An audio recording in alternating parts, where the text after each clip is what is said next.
네, 안녕하세요. 이런 본격적인 발표는 처음이라서 지금 너무 떨리네요. 보시는 것처럼 이번 세션에서는 함수형 자바스크립트에 대한 내용을 발표할 건데요. 제가 함수형 자바스크립트에 대해서 잘 알아서 이런 발표를 하는 건 전혀 아니고요. 함수형 프로그래밍의 몇몇 속성들을 제가 실제 프로젝트에 적용하면서 조금씩 감을 잡아나간 경험을 공유하고 싶어서 이 자리에 나오게 됐습니다. 네, 저는 현재 의료 영상 분석을 하는 루닛이라는 회사에서 프론트엔드 개발을 하고 있고요. 개발을 시작한 지 이제 3년 차입니다. 그리고 이전에는 디자인을 했었고요. 3년 전에 제가 막 개발을 배우기 시작했던 때가 2016년인데요. 이때 굉장히 핫하게 떠오르는 키워드가 있었습니다. 바로 리액트인데요. 리액트는 인터페이스를 만드는 데 도움을 주는 라이브러리죠. 아마 여기서 안 써보신 분들이 일부 계시더라도 못 들어보신 분들은 거의 없을 것 같은데요. 그만큼 계속 사랑받고 있는 라이브러리입니다. 그리고 3년 전에 이 리액트와 함께 또 떠오르는 키워드가 있었는데요. 바로 리덕스입니다. 최근에는 모벡스도 많이 사용되고 있고 리액트 훅스와도 많이 비교가 되고 있는데 당시에는 리덕스가 굉장히 혁신적이라고 여겨져서 굉장히 각광받았던 했었습니다. 리덕스는 UI를 만드는 라이브러리와 함께 쓰이면서 자바스크립트 앱의 상태를 잘 관리할 수 있도록 도와주는 도구인데요. 오른쪽에 보시는 것처럼 상태와 UI 인터페이스를 분리하고 액션으로 상태를 변경하는 것이 리덕스의 기본 구조입니다. 그런데 또 이 리덕스와 함께 굉장히 떠오른 것까지는 아니지만 조금씩 살금살금 거론되던 키워드가 있는데요. 바로 함수형 프로그래밍이었습니다. 리덕스를 만든 댄 아브라모프가 함수형 언어인 엘름에서 아이디어를 가져와서 만들었다고 했기 때문에 리덕스와 함께 함수형이라는 키워드가 조금씩 언급이 됐었는데요. 당시에 전 개발 입문자였기 때문에 이게 어떤 의미인지 파악하기가 너무 어려웠습니다. 그래도 제가 리덕스의 바탕이 되는 개념들을 다 이해한 건 아니지만 리덕스를 쓰는 것 자체는 굉장히 즐겁고 재미있었습니다. 이런 리덕스 구조를 따라서 앱을 만들다 보면 자연스럽게 관심사가 모두 분리되고 또 컴포넌트를 비롯한 코드들이 굉장히 깔끔해졌기 때문에 리덕스를 굉장히 좋아했는데요. 그래서 이런 리덕스에 대한 애정 때문에 함수형 프로그래밍이라는 것에 대해서 어떤 막연한 호기심과 동경을 가지고 보게 되었던 것 같습니다. 그래서 조금 시간이 지나고 이제 제가 조금 업무에 익숙해졌을 무렵에 그래서 함수형에 대한 호기심을 살려서 동료분들과 스터디를 시작했습니다. 그래서 이 스터디에서는 함수형에 대한 여러 가지 기본적인 개념들, 순수 함수를 사용한다는 것, 그다음에 부수 효과를 방지한다는 것, 선언적인 문법을 사용한다는 것 등 되게 기본이 되는 개념들을 접할 수 있었고요. 그리고 모나드와 리액티브 프로그래밍에 대해서도 알게 되었습니다. 그리고 이 스터디에서 사실 가장 기억에 남은 건 함수형으로 작성했을 때 장점들인데 이제 단순한 순수 함수들을 연결하기 때문에 한 함수 내에서 오류가 날 여지가 적어서 안정적이다라는 것과 그다음에 작은 함수들을 연결하기 때문에 재사용성이 높다. 그리고 상위 로직을 파악하기가 쉽다. 이 세 가지였는데요. 이게 굉장히 매력적으로 들렸지만 사실 스터디가 끝난 후에 저도 그렇고 같이 했던 팀원분들도 여전히 함수형에 대해서 뭔가 딱 이거다 싶은 감이 오진 않았어요. 왜냐하면 저희가 실제로 프로젝트의 코드를 작성할 때는 이 정도가 저희가 그 스터디에서 배운 것들을 적용할 수 있는 한계였던 것 같습니다. 뭐 더 할 수도 있었겠지만 그런 걸 따라서 작성을 하다 보면은 그러니까 이건 함수형이 아닌 것 같다라는 피드백도 있고 그래서 이 정도로 많이 쓰셨던 것 같아요. 그래서 이렇게 함수형을 스터디는 했지만 뭔가 긴가민가한 상태로 개념만 익힌 상태로 1년이 지났습니다. 제가 새로운 회사에 가서 새로운 프로젝트를 시작하게 되었는데요. 간단하게 보여드리면 이런 앱인데요. 잠시만요. 네, 이제 진행이 되네요. 네, 이렇게 그리드를 추가하고 저 세포 슬라이드에서 어떤 부분이 암세포인지 아니면 뭐 지방세포인지 이런 것들을 표시해서 데이터를 쌓을 수 있도록 도와주는 이런 도구입니다.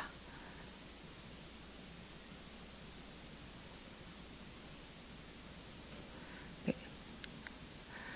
이 도구를 리팩토링하는 업무가 저한테 주어졌어요. 왜냐하면 기존에는 리액트와 캔버스만 적용되어 있고 상태 관리가 따로 정리되어 있지 않았기 때문에 리덕스를 사용해서 리팩토링하는 업무가 주어졌습니다.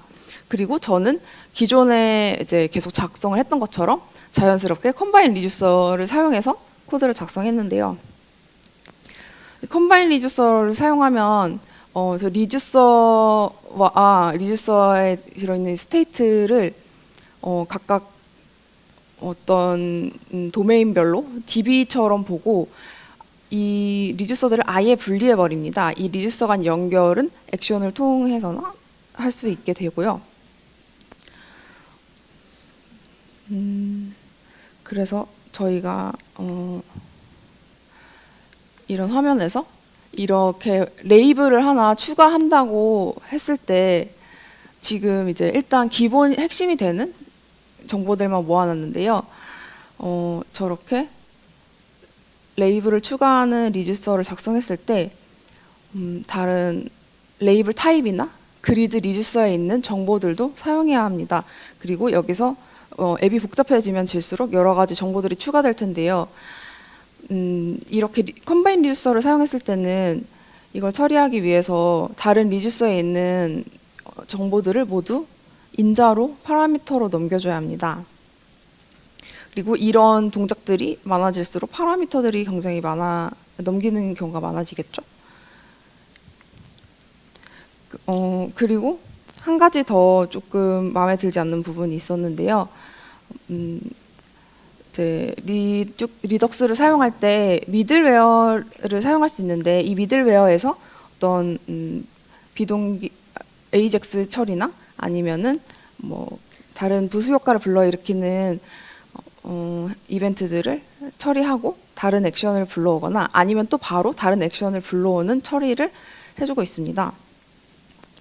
근데 다시 여기서 만약 이 선택된 그리드를 나가는 그런 리듀서를 작성한다고 했을 때 이렇게 그리드를 나가는 리듀서를 작성한 후에 이거와 함께 다른 리듀서에서 처리해야 하는 작업들을 딱히 어떤 API 콜이나 그런 부수 효과가 없음에도 불구하고 단순 다른 액션을 부르기 위해서 이런 미들웨어 코드를 작성을 해줘야 합니다.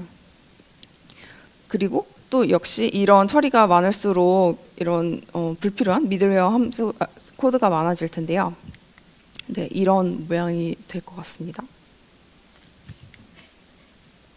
그래서 이걸 어떻게 다른 방법으로 작성할 수는 없을까 하는 거를 고민하다가 리덕스 문서를 봤는데 여기에서 컴바인 리듀서, 비욘드 컴바인 리듀서라는 항목이 있었어요. 이게 지금은 좀 업데이트가 돼서 제가 봤을 당시랑은 다르지만 기본적인 내용 같은데요. 여기서도 컴바인 리듀서에 대해서 이제 어떤 단순한 사용 케이스밖에 커버할 수 없다라고 하고 있고요. 그래서 다른 어떤 커스텀 리듀서 로직이 필요하다라고 하고 있습니다. 그래서 저는 함수에 인자를 넘기는 걸 최소화하면서 각 리듀서 코드는 분리해서 작성할 수 있고 그다음에 리덕스 미들웨어에서는 최대한 부수 효과만 다룰 수 있도록 커스텀하게 리듀서를 작성해 보자라는 목표를 가지고 이제 작업을 시작했습니다. 그리고 여기에 이제 도움을 준 부분이 또 있었는데요. 아까 그 문서에서 스크롤을 내리면은 이렇게 다른 방법 중에 리듀서스라는 라이브러리를 소개하고 있습니다. 여기 코드에서 보시는 것처럼 여러 가지 리듀서를 차례대로 실행해서 최종적으로 한 가지 스테이트로 만들어주는 리듀서 합성 함수인데요. 라이브러리인데요. 네, 이거 리듀서스 공식 문서고요. 그래서 이 형태를 보고 저도 이걸 그대로 쓰면은 이제 스테이트를 계속 넣어줘야 되고 해서 그냥 제가 원하는 모양을 만들기 위해서 이렇게 리듀서를 합성하는 방법으로 작성을 해봐야겠다라고 생각하게 됐습니다.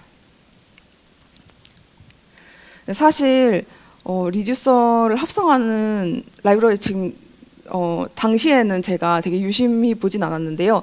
그 리덕스에서 이제 공식 문서들을 뒤지다 보면은 이렇게 굉장히 많은 라이브러리가 있어요. 이게 지금 페이지의 일부이고 보다 보면은 뭐 리듀서 람다 이런 라이브러리도 있고요. 굉장히 많은 리듀서 합성 라이브러리들이 있는데 저는 그냥 단순하게 일단 제가 아는 걸로 시작을 하려고 해서 람다를 선택했습니다. 람다.js는 커링이랑 합성이 주특기인 함수형 라이브러리라고 제가 그 지난 스터디 때 배웠던 것이 기억이 나서 이걸 한번 써봐야겠다라고 생각하고 선택을 했고요. 이 중에서도 파이프라는 이 각 함수들을 순차적으로 합성해주는 이 메소드를 주로 사용하기로 했습니다.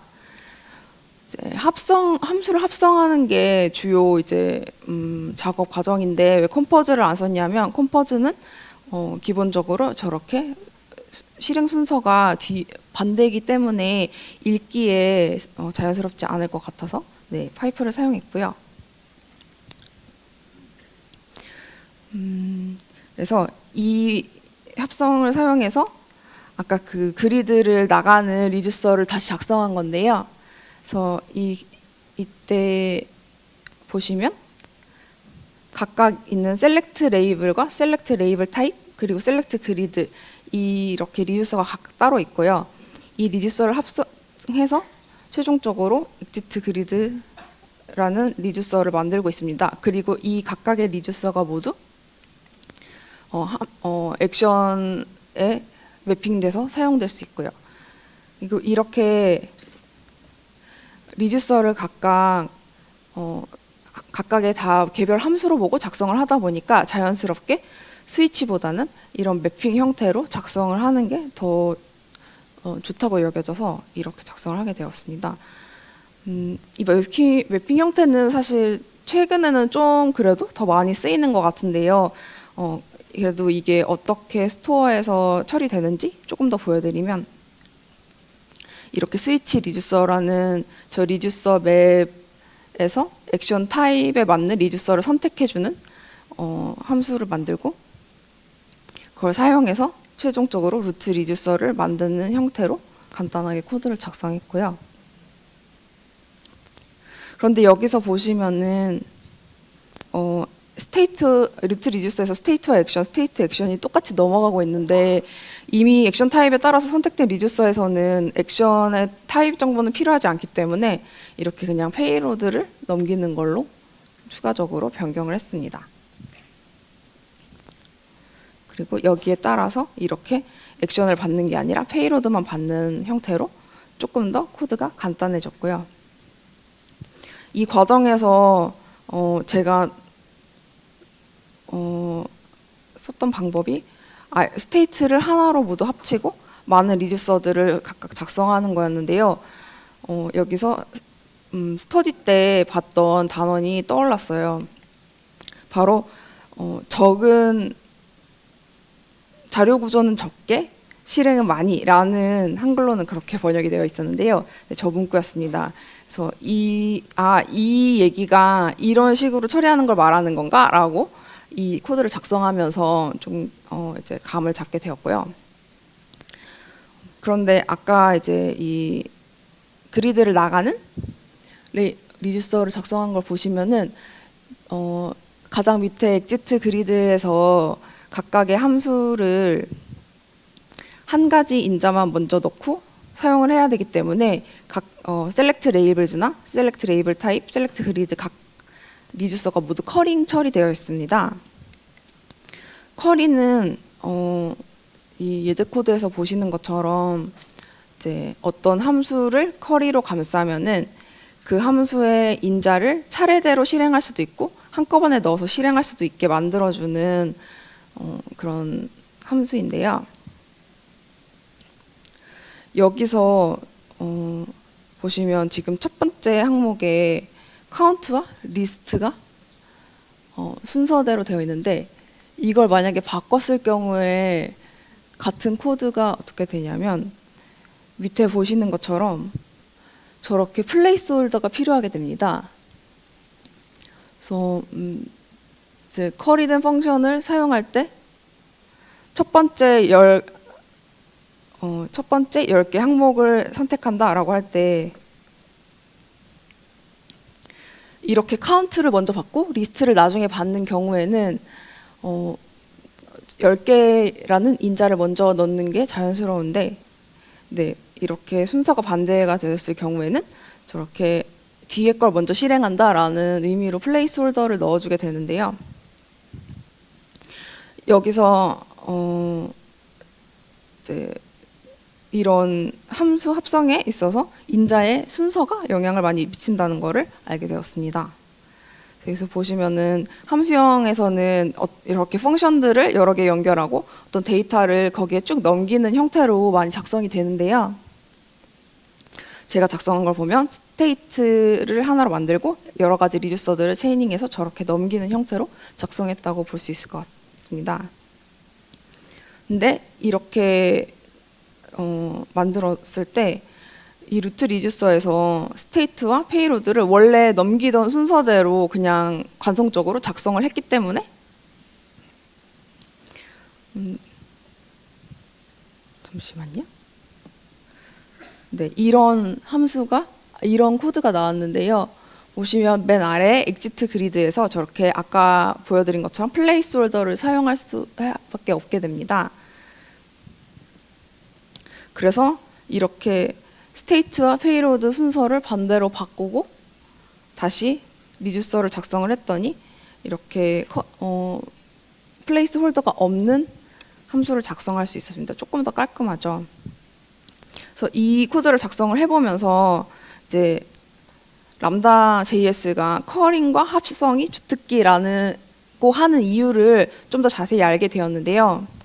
아까 람다의 파이프를 설명할 때 보여드렸던 코드를 다시 보면 이렇게 각각 그냥 잘못된 인자를 걸러내고 그 다음에 순차적으로 정렬한 다음에 앞에 10개를 잘라내고 그 다음에 각각을 합하고 다시 10개로 나누는 이런 함수들을 모두 엮어서 이제 리스트를 넘기는 형태인데요. 이 같은 거를 저희가 가장 다른 유명한 라이브러리 로데시로 작성을 해보면은 기본적인 로데시로 작성을 했을 때는 이렇게 됩니다.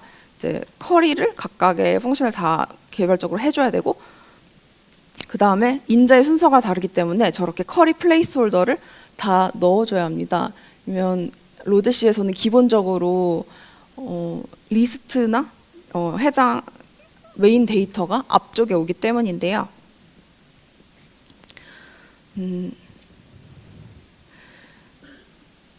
그래서 이것에 대해서 람다가 왜 저렇게 깔끔하게 나올 수 있냐면 람다의 유틸들은 모두 자동적으로 커링이 이미 되어 있고 그 다음에 아까 보여드린 것처럼 파라미터의 순서가 커링과 합성에 맞게 최적화되어 있기 때문입니다. 그리고 로데시의 경우도 이런 니즈를 생각해서 이제 로데시 FP라는 라이브러리를 별도로 제공하고 있고 저기서는 거의 람다와 비슷한 방식으로 이제 다른 인자를 먼저 넘기고 데이터를 가장 나중에 넘기는 방식으로 작성이 되어 있습니다. 네, 그래서 아까 이제 그리드를 나가는 코드를 다시 작성한 걸 보면 이게 처음에 있었던 코드이고 저희가 합성을 이용해서 다시 작성한 코드인데요. 보시면 거의 4분의 3 정도로 코드가 줄었고 한 가지 기능을 작성하는데, 그리고 저렇게 엑지트 그리드에 대해서도 필요한 기능들이, 단순한 기능들이 어떤 미들웨어와 리듀서에 나눠서 저장되지 않고 한 곳에서 바로 로직을 파악할 수 있도록 작성이 됩니다. 그래서 이렇게 더 많은 코드 리듀서들을 작성하면 더 많이 코드가 줄어들고 그래서 보기 깔끔해질 거라고 생각하고요. 그래서 이렇게 작성을 한번 리덕스 부분을 모두 저렇게 작성을 해보니까 이제 적은 데이터 구조와 많은 많은 오퍼레이션이라는 문구에 대해서도 그렇고, 그다음에 커링과 컴포지션 합성에 대해서도 굉장히 애정을 가지게 되었고 만족감이 높았어요. 그래서 제가 당시에 또 리팩토링할 부분이 있었는데 정리되지 않은 캔버스에 이제 아까 그 앱에서 실제로 그리는 부분을 그리는 로직이었습니다. 그래서 이거를 아까 이 사상을, 이 태도를 가지고 계속 이제 작성을 해봤는데요. 그렇게 해서 결과적으로 나온 게 이게 가장 이제 최종적으로 익스포트되는 상위 함수였는데요. 이렇게 작성이 되었어요. 그래서 보시면은 이제 캔버스 컨텍스트를 받아서 이제 이렇게 쭉 넘기게 되어 있는데요. 이게 이렇게 마음에 들지는 않았습니다. 왜냐하면 컨텍스트를 계속 커링을 통해서 저렇게 바인딩을 해야 됐기 때문인데요. 여기서 또 한 가지 이제 작은 부분을 한 번 더 살펴보면 이렇게 그리드의 새로운 가이드를 추가하는 부분을 살펴보면은 이렇게 작성이 되어 있습니다. 여기서도 마찬가지로 또 컨텍스트를 바인딩을 해주고 있고요. 그다음에 저걸 더 한 단계 아래로 내려가서 더 기본적인 이 컨텍스트에 각각의 필요한 기능들을 하는 함수들을 봤을 때 여기서도 컨텍스트를 모두 바인딩을 해주고 있습니다. 그리고 이렇게 어떤 스타일드라는 고차 함수를 이렇게 파이프로 작성하기 위해서 되게 좀 약간 짐작을 하다 보니까 되게 컨텍스트에 넘기는 자료형이 이렇게 좀 짬뽕이 돼서 되게 거대한 덩어리가 나왔어요. 이게 스테이트일 때는 괜찮았는데 각각 상관없는 컨텍스트 처리 함수에 대해서 다 같은 데이터를 사용하다 보니까 이렇게 말도 안 되는 데이터 구조가 나왔는데요. 그래서 사실 저렇게 상세 코드들을 봤을 때는 상위 함수에 비해서 어떤 로직인지 파악하기가 좀 어려웠습니다. 그래서 이때 저한테 이 함수형에 대해서 많이 얘기해 주셨던 전 회사 이제 리더분이 저한테 다형성에 대해서 알아보라고 하셨어요. 그래서 다형성에 대해서 함수형에서 다형성을 어떻게 구현하는지 찾아봐라라고 하셔서 찾아보기 시작했는데요. 다형성이란 거는 클래스 이제 OOP에서 좀 더 익숙한 개념인 것 같은데, 이렇게 드로잉이라는 클래스가 있을 때 저 메소드를 이렇게 다른 곳에서 익스텐드해서 같은 메소드를 다른 용도로 사용할 수 있는 능력을 말합니다.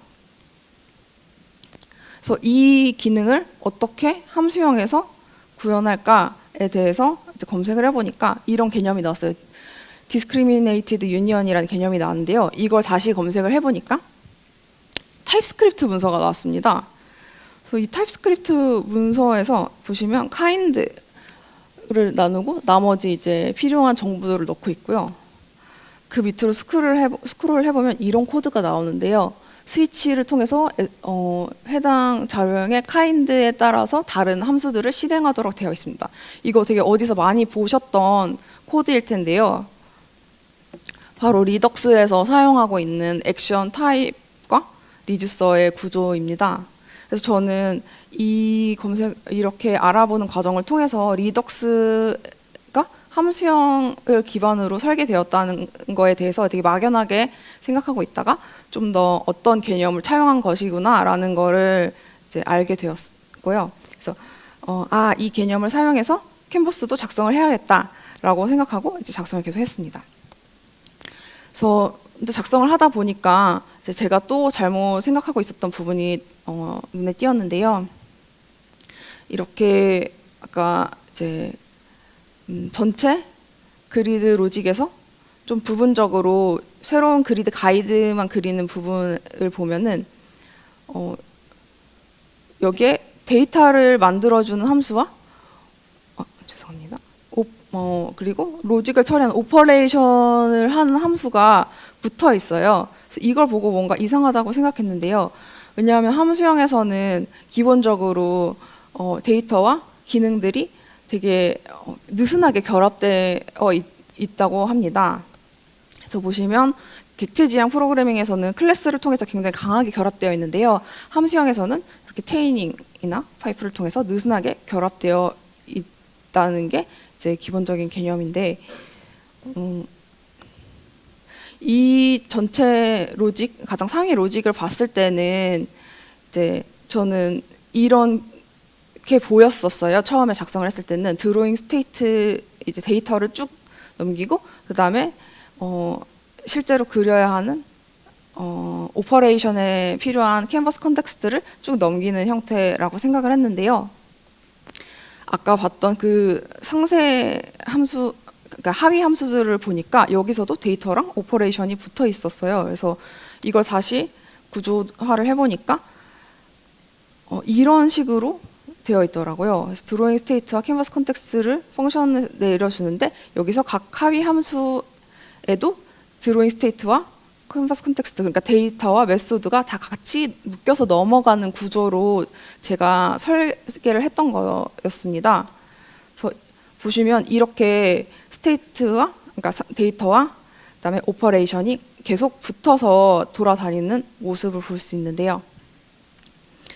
그래서 얘네를 좀 떨어뜨려 놔야겠지 되겠다. 내가 되게 클래스에 맞는 구조로 파이프만 써서 코딩을 하고 있었구나라고 이제 생각을 하게 되어서 이제 이런 구조로 변경을 하게 되었습니다. 그래서 또 데이터는 따로 쭉 이제 변형 처리를 해서 그 데이터를 가지고 최종적으로 넘길 이펙트들을 만들고 그다음에 그것을 한꺼번에 캔버스 컨텍스트에 적용하는 방식으로 아예 전체적인 데이터 플로우를 변경하고 이제 이걸 작업하게 되었는데요.